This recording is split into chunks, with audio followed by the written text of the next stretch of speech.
Hey, what's up everyone? We're gonna be talking about RPE, rate of perceived exertion, when it comes to conditioning workouts or lungs or breathing. So this is something that we started putting in place in the gym a little bit, and I wanna give you enough information and get enough experience so that way you kind of know where you fall on these things. Now, this is actually a way to have you guys individualize the workouts more towards you instead of having kind of an arbitrary weight or RX or scaled. If we set a goal for kind of what type of pace you're supposed to be moving, so that way you can do the most amount of work in that time and get the most amount of fitness out of it, instead of kind of going too fast and crashing and burning, or feeling good just because you happen to use an RX weight when meanwhile that you were not getting the purpose or intent of the workout. The more experience we get with this, the better we get at defining this for ourselves, the more we're gonna get out of workouts, all right? So I'm gonna go through this quickly, and then we're gonna talk about what happens if we go too high of an RPE or even too low at times, and kind of what the sweet spot is. So we have RPE of 5. I didn't put 1 through 4 because that's kind of warm up or kind of casual, nice, easy jog where you're talking the whole time. 5 is progressive pace, requires some push and effort to maintain. Full conversation gets you winded. So by full conversation, I mean, it's, let's say we're on the rower next to each other warming up and we're talking back and forth. And as we're talking back and forth in this conversation, eventually you start noticing that you have to cut your sentences a little shorter, and you notice that you're breathing a little bit harder afterwards, but it takes a little time to get there, okay? 6, hard activity. We're labored breathing. We're challenged and uncomfortable, but sustainable for 15 to 20 minutes at the most. So any type of repeats or interval workout, or maybe we're doing 18, 20 minutes for quality or for a workout for reps and rounds, 15 minutes, stuff like that. This is the pace we're gonna be going. And on the other side of this board, I have a reason why we wanna start at a 6 instead of starting at like a 9 and then ending up at like a 4 by the end of the workout, okay? And kind of what that looks like when it comes to time under tension, the total amount of work we did, and the relative intensity for the whole workout. 7 is vigorous activity. Can speak 4 to 5 word sentences, but that becomes uncomfortable quickly. This is kind of ideal for that 10 to 15 minute area. And this, you'll get into 7 probably at the end of these workouts. It just kind of happens, all right? So don't feel like you are hardwired to just be in one zone. You're gonna fluctuate as you learn, as you get better of knowing what your body's capable of. So don't get too stressed out about that. And don't get too stressed out about the exact time zones.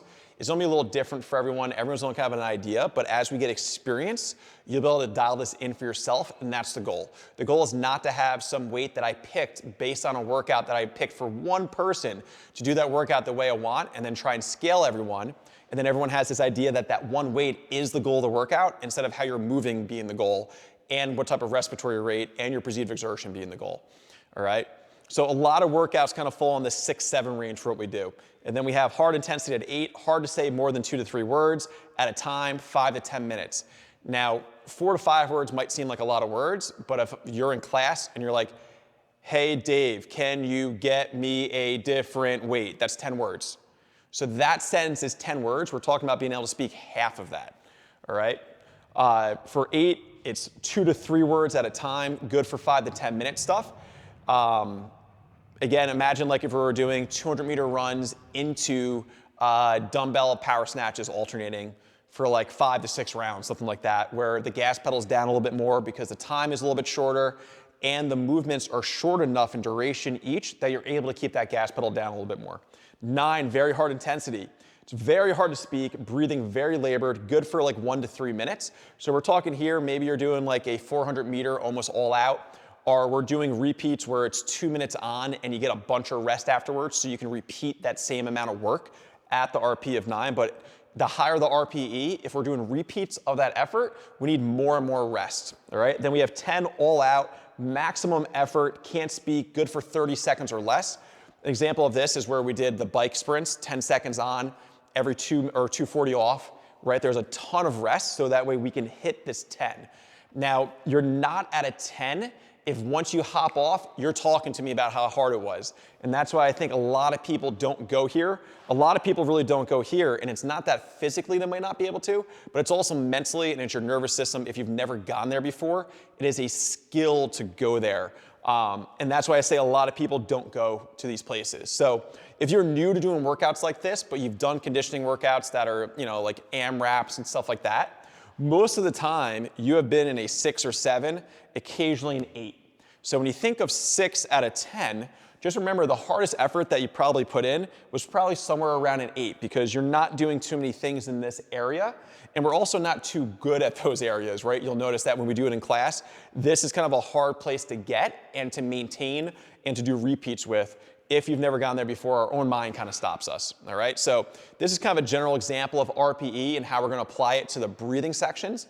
The lungs, the respiratory rate, we're gonna talk about weights at a different time with a different video. Now, I wanna show you what happens when we hit the RPE right versus when we don't, and show you how hitting the RPE right, you're actually doing more work in the same time, and you also have a better relative intensity to the workout. So I'm gonna turn this around, make a bunch of noise probably. So we have two little graphs on here. First one is what a lot of people do when it comes to the conditioning workouts is this is time, this is power output. And we measure power is equal to force times distance divided by time. This is equal to work, so it's work over time. It's how much work you're doing. All right, so we can pick something easy like a 5K. For anyone who's ever ran a 5K, I bet you a bunch of you came out way too hard, hit your threshold, so this line's kind of your threshold, your capacity, and then crashed and then fought to come up at the end. In a workout, maybe we're doing like 15 minutes of moving for rounds and reps and AMRAP. Come out too hard, you start really slowing down, and then you pick it up at the end, and you feel like you got this really good workout in, even though you crashed and burned in the middle because things were hard. And sometimes we get stuck thinking that hard means good when not hitting the goal and the stimulus of the workout. Now, this is going over your threshold. Let's say we're doing that same 15-minute workout, but this time we're kind of paying attention more, starting a little bit slower. So the 3rd minute and the 12th minute almost look the same with how you're moving. So here we go, power, time, threshold. We come up, we never go over that threshold line. And we can do this with heart rate if you're kind of into that stuff. And we stay up high, dancing with the line. Maybe we go up and down a little bit, but we never crash like this side. Now, not to get too mathy or kind of high school math class on you, if you look at the area underneath this curve, it is less than the area underneath this curve, which is how we measure your fitness. So it's funny, sometimes we correlate, I got crushed and I felt like I couldn't move during the workout with a good workout, instead of I moved consistently, so I did more work in the same amount of time. Excuse me. So I hope that makes sense why we're using RPE and how to gauge it for yourself and what kind of counts as a good workout based on the goal of the day. All right? Hope that helps you guys. I'll talk to you soon.